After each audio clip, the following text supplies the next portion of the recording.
are video games arts? Hot take. All right. Absolutely. I think that they have the potential to be art and that a few games have proven themselves to be art. But I will start from the alternative view from this, only because, although I do think they can be, I think that it's a very, very early fledgling art, kind of like early cinema before it really kind of consummated into what it became. And I think that there's some interesting points like to the contrary. Like, do you know the film reviewer Roger Ebert? Yep. So have you heard his take on why video games aren't art? I feel like I heard it a long time ago, but It was interesting. I mean, it was like, I mean, he's dead now, but this was like 15 years ago or something like that. And so he was asked this question. Of course, he's been a film reviewer since like the 1960s and 70s. And so he's obviously an older person. And so the concept of video games is a newer thing to him. But he posited this thing where he was like, okay, a video game is basically like a digital elevated version of like chess or checkers. It's a game. And games aren't considered arts, even though the stakes are very high. You know, I mean, there's quite a lot of skill and arts involved in them, but he doesn't consider themselves to be arts. And he considers games to just be like kind of a more complicated modern version of a chess game. And so he thinks that as long as the art is something that can be manipulated and the objective is more like competition or winning, that it's not art because it's not meant to be seen as an object that produces emotion or something like that, right? And especially the fact that you can manipulate the game, he thinks. But this, I think, is a failure because it merely looks at games as like, okay, it's not a movie. Because he says that because the gamer can manipulate the environment of the game, like change, you know, like turn around, you know, and change things, and therefore it can't be art because like the player is contributing to the art of the game and changing it, and therefore you don't have like an intact artistic vision. But what do you think about that? I think that is the artistic vision. I recently listened to an old talk by the quest writer for Fallout and Skyrim and stuff like that. The guy who did the Dark Brotherhood quest line. The name is escaping me now. But his whole thing was we wanted to write the great American novel, the next great American novel, but you know that player agency exists, and some people are going to take your novel, rip all the pages out, make paper planes out of them. It's like, but you still got to write it anyway. Like, the simple fact that the player agency exists is part of the artistic expression because it's made with that in mind. And that's the unique part about games, I think, is the player agency. Like I think of like how Martin Scorsese once said that with film, the only unique art of film is the editing, and everything else is just like something that existed beforehand. You know, like there's theater, acting, there's camera, you know, there's cinematography, there's film and photography arts, and then there's music, and all these things combine into making a film. But the only thing that's unique to film is the editing, right? And that's the process that makes it separate, and you can make true art out of that has never been a thing before. Yeah. But with video games, I think it is in the player agency and the way that you can play with that. And I always look at things like Bioshock is a great first example. Like, do you remember the concept of ludonarrative dissonance? Yes, I do. Yeah. So we'll define it for the viewers here. Basically, the idea is that your actions as the player can be very different from the story that you are ostensibly participating in the game, right? You know, so like, let's say like there's a game where you're a hero, but you can also massacre thousands of people, and then in the cutscenes, you know, you're blood free and very noble, right? But you can murder civilians, etc. But then nothing ever happens after that. There's a difference between the things you can do because they want to make it like a fun, interactive experience where it has lots of possibilities, but then they want to give you a directed narrative, and they can't really like assume the way you're going to behave. And sometimes they actually want to do the opposite, you know. And in the case of Bioshock, like, do you know the story around like the kind of dissonance in that game? You talking about like the little sisters and that whole thing? Okay. Well, basically, it's like the city is supposed to be an unbridled capitalist utopia, and you arrive in the city kind of accidentally, theoretically, and then you start you start kind of seeing these different factions who are trying to take the city apart because basically they invented these drugs that make you super powerful, and these super drugs kind of turned everyone into psychopaths, and then now there's all these different warring factions. The place has gone to hell. Yeah. But like you're talking to this guy, and he keeps telling you to do these things. He wants to free the city from, you know, its hyper capitalist overlord who allowed it to become this maniacal place. And so you think you're like, oh, I'm gonna fix this place. I'm gonna heal it, you know, from this just insanity that it's under. You think that you're doing good the whole time, right? You know, but he keeps using this phrase. He keeps saying, hey, would you kindly go over that door, and would you kindly do this? And you're thinking like, well, he's just Irish. That's just what they say. Spoilers for everybody. It was 15 years ago, but 20 years ago almost. Yeah, it's we're old. Yeah, we're old. But turns out that's a trigger phrase, and he's just been making you do a bunch of shit this whole game, and actually you've been under the kind of like hypnotic spell of the capitalist overlord of this city, and he's been making you kind of do his bidding to get rid of the heads of these factions that are trying to kill him. And so this whole time you're thinking, oh, I've been doing good, but in the end you have actually just been doing the bidding of someone else, and you thought, oh, well, because I'm playing a game, I'm supposed to do what this guy tells me. Yeah. You know? But like, you don't really have an option anyway. Yeah. And so really they played with the idea of player choice, and that was where it became fascinating. And I think that was an early case of games becoming art. You brought up chess, for instance. Yeah. There, to me at least, which artist seems to be entirely interpretation, that the mental dance between two people, even if it's Pong, like the actual mechanical movings of these parts and pieces and the two people having this conflict is in itself an art form. So like chess, like I don't know how to play chess, but I understand the concepts and how many different ways, even it's what's called a perfect knowledge game, right? You look at the board and you know everything that every piece can do, but you have no idea what this other person is going to be able to do with their pieces. And there's all these gambits and strategies. So there's already that interactivity built into it. Yeah. I think the competition itself is artful. The things that a person is capable of doing and way they can move these pieces is unique to each person. And you can teach other people these same strategies, but the way they employ them and the way they attempt to outsmart their opponent and things like that, to me, seems like an art form. That is an art. Yeah. And I think the very idea of trying to define what art is just an arrogance. Yeah. You know, I mean, it's an arrogant notion because there is an art to chess. There's an art to any human endeavor that you can devote your energies to. I mean, think about things like performance arts, which I don't think that's, you know, Roger Ebert would ever like deign to say is not art, you know, but it is an interactive art. Like when, what's her name? Marina Abramovic. I don't know if I'm pronouncing that right, but she did this art piece back in the 70s where she basically, stood in a public forum, put out a bunch of weapons in front of her and said, just do whatever you want to me for 24 hours and I won't move or resist or anything. You know, and this was in attempts to see kind of, you know, the depth of human depravity when given the opportunity. And so people, they fucked with her. They ripped her clothes off. They sliced her. They held a gun to her head. They fairly recently? No, it was like 40 years ago. Oh, but I feel like somebody recently it's been in the public consciousness, and I'm sure people have done imitative iterations of that, you know, but it was kind of a landmark piece of the time. And people often poo-poo shit like that. They say, well, how was that art? You know, like there was, you know, like say the guy who put a duct taped a banana to the wall at the Met or something like that. I don't know if it was at the Met, but yeah, that was an art piece. And then someone ate the banana.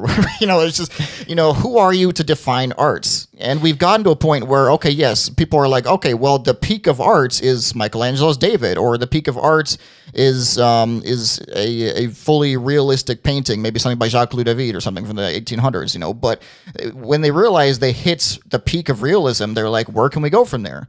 Because we made a painting where someone looks exactly like a real person, but like, okay, is that the peak of art? And then we had to start deconstructing it. So just defining art, I think, is a failure of perspective. Yeah, I think you already hit on it, that it's something, it's whatever makes you feel something. Yeah.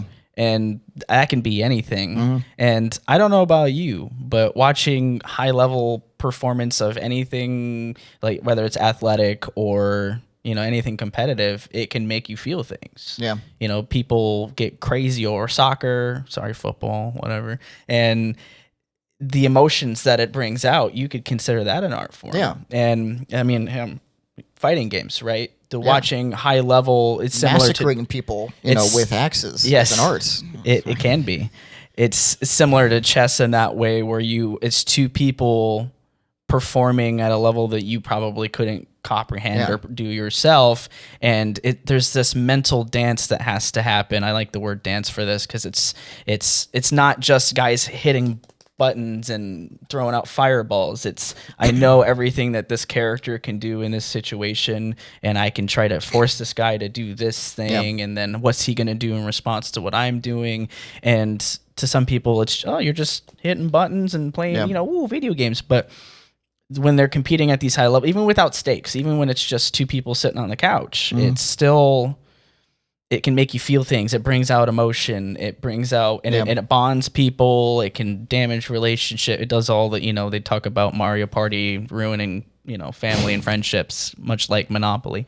But well, so it is even the physical arts, like even sports. I mean, that is absolutely an art. Like I think of the poetry of movements, like the beautiful grace that a sportsman is able to achieve, with their skill and like years of dedication, that is an art. But I think that the distinctive thing about video games in art is that I think what you have to say is that not that they can't be art, because they're obviously a form of art, but to what point have they developed themselves as a unique form of art that can be given stance among the other great arts? And, and I think that the best thing to define it is that interactivity. Because like a game can be beautiful. A game can look like a painting. Red Dead Redemption 2 looks gorgeous, but it's in that sense, it's just imitative of other existing art forms. But I think that for games to become an art form, and I think they're there in its early fledgling stages, it's growing, but it's not quite hit its peak as a full art. Yeah. But the issue is that it's been so co-opted by money now because of how expensive it is to make games. That like I any think good art form does. Exactly. But I think to this extent, games are so much more extremely associated with money because of the expenses involved in creating them. Yeah. But they make more money than every other entertainment industry combined. Yeah. And so I think that money has kind of infected the gaming industry and it has turned it into almost an entirely extractive, profit-based industry that doesn't really seek art in the way that we'd like it to. But that's my own thinking about it. What do you think? When you scroll further down on the Steam page and you find some of these more indie or double A, as they can be called, you still find that people are self-publishing their own work. They're working for 5, 6, 7, sometimes 10 years on a single project. Constantly. Hard work. And some people they have to have all of these different skills. You don't have a team of 300 people where each person is hyper specific on what they do. This guy's got to code. He's got to do the sprite work, the music, all of that stuff. And he's got to play test his own stuff. It's not something that's easy to do. And you don't just wake up one morning and pick it up and do it perfectly. And there's still art being made there. I think there's still lots of stuff that when you dig a little further, the money isn't like you've Kickstarter and stuff like that, where people are being funded by the community to make things without that oversight. So obviously with things like the AAA industry, or even now we're talking about quadruple A, when you get your God of Wars and your Call of Duties and your Assassin's Creed, soon to be $100 a pop. Yeah. No, thank you. Thanks, Rockstar. I'm out on that. It's promoting certain other let's say more nautical approaches to acquiring content. Shiver me timbers. That's entirely on them. They're making it that way. But when you have even smaller collaborative efforts have a sense of artistry and love. Like, okay, so we talked last time we were hanging out at the party. You mentioned the Oblivion remaster because you weren't sold on it. It felt like a cash grab or something. And I completely understand that. But as somebody who's now acquired it and put some time into it, these remasters are usually exactly cash grabs. Like a lot of people say Last of Us is a fantastic game, but they remastered it after only like 3 or 4 years just to bump it up to a new console. That was a cash grab. Oblivion Remastered being made by a team of people who grew up playing Oblivion, and you can tell by the way that the game has been altered, or the coats of paint and where they've been put, that there was love, intention, and passion put into it. No, I like to comment on that because I did say it was a cash grab, but I think that it's not quite so simple to say that. I would say that from Bethesda's perspective, not the company, I can't recall their name. It's going to go right here. Virtuous, is that what it was? Yeah, it was a French company, I believe. And they, not to say that they did not make it with passion, because they were contracted out by Bethesda to create that remaster, and they did it with absolute love, and they absolutely grew up playing that just like I did. And they put so much time and effort into it. And I think it's a beautifully done remaster. Yeah, I would say it's a remake at this point. Full. It's right on that line. It's on the borderline, but it's a transformative experience, and it still reminds you of Oblivion. I've only played a few hours of it because I just kind of make podcasts and deal with my dog these days. I'd love to get into it if I ever have some time. Yeah. But to me, it's the reason why I consider it a cash grab is because you can see that it's Bethesda wanting a stopgap in their revenue while they work on Elder Scrolls 6, which is going to take another fucking 10 years or something, Oh, yeah, your kids will have kids by the time it comes out. I'm going to be dead, almost certainly. Actually, there's probably like at least 30% of the people that I know will be dead by the time, Fallout 5 comes out. If not, but it's okay, man. That's life. But their development cycle is insane. And so I think they needed a stopgap. And also, the development of Sky Oblivion had been working for, since 2012 or 13 or something like that. It's been a long time. And they were going to release this year, and what a coincidence to just throw them entirely under the bus and release a official high budget remaster just a few months before they were going to release their decades worth of work, and then give them this little placating little we'll give you guys free copies. That's gonna assuage the fact that we just fucking took you completely out before your release, and it felt just a little shitty to me, and I maybe I've turned on Todd and Bethesda after it just works. Starfield, it just works. I played thousands of hours of Oblivion, of Fallout New Vegas, Skyrim, I Fallout 4. I loved all those games, man, but they're just not. They clearly don't really care about what their fan base wants, and the quality is just dropped off the hill, and it's a little concerning, especially when they're just holding on to these IPs. Like, no one else can make a Fallout game. No one else can make an Elder Scrolls game unless they specifically give them permission to, in this case. And I don't know. That's why I feel like it's cash grabby. I love that it happens, because I think it's great to relive these old games, and I'm not, as much as I hate the rehashing things in film, I don't mind it so much in video games because I feel like I want to replay some of those old games. Well, there's also an element of media preservation to it when you re-release something on a newer, and you can buy the physical copies again where they weren't being sold before.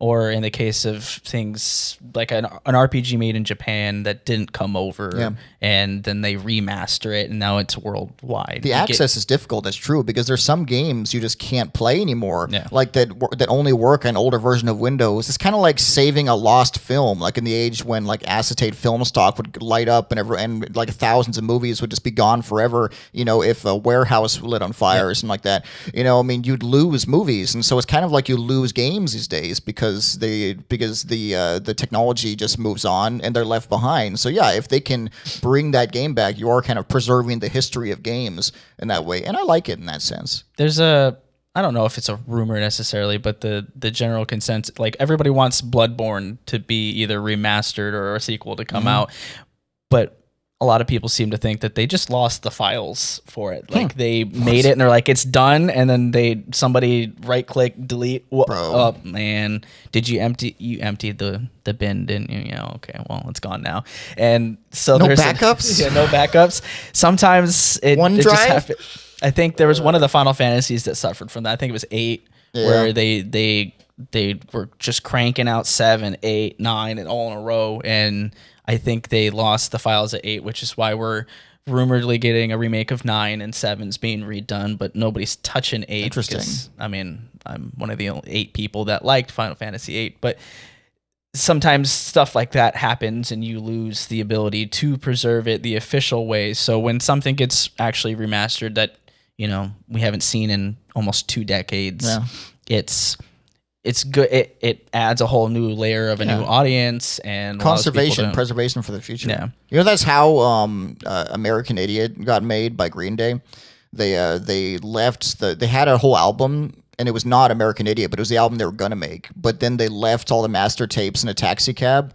And then they were like, fuck, we got to make a whole new album in like a month. And so they did a whole new album with whole new music, and it was American Idiot. And they were like, they did the great job under pressure, and there you go, you know? So sometimes destruction like that can make something great come out of, come out of the phoenix from the ashes or something, you know? Pine cones in the forest fire, you know? There you go. Yeah, exactly, man. You know, but out of death comes life, man. It's a cycle, you know?